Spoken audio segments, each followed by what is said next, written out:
বাড়িতে গেস্ট আসবে, নতুন কিছু বানাবেন ভাবছেন, ফ্রিজে মাছ আছে, তাহলে চলুন আজ মাছের চপ বানিয়ে নিন। দেখুন কেমন লাল লাল ও পুর ভরা হয়েছে। প্রথমেই ফ্রিজ থেকে মাছগুলোকে বের করে নর্মাল করে নিন। এরপর কড়াইতে জল বসিয়ে তার মধ্যে লবণ ও হলুদ গুঁড়ো দিয়ে মাছগুলিকে ঢাকা দিয়ে 5 মিনিটের জন্য সেদ্ধ করে নিন। এরপর সেদ্ধ মাছগুলিকে একটি পাত্রে নিয়ে সেখান থেকে কাটা বেছে ম্যাশড করে নিন। এরপর কড়াইতে তেল দিন, তার মধ্যে পেঁয়াজ কুচি, আদা ও রসুনের পেস্ট দিয়ে কিছুক্ষণ ভেজে নিন।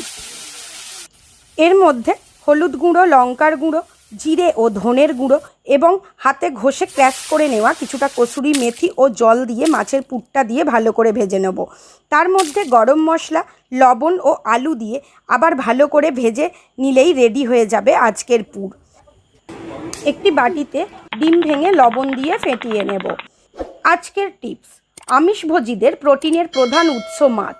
এছাড়াও মাছে প্রচুর পরিমাণে ক্যালসিয়াম ও ফসফরাস থাকায় তা হাড় ও দাঁত মজবুত করে।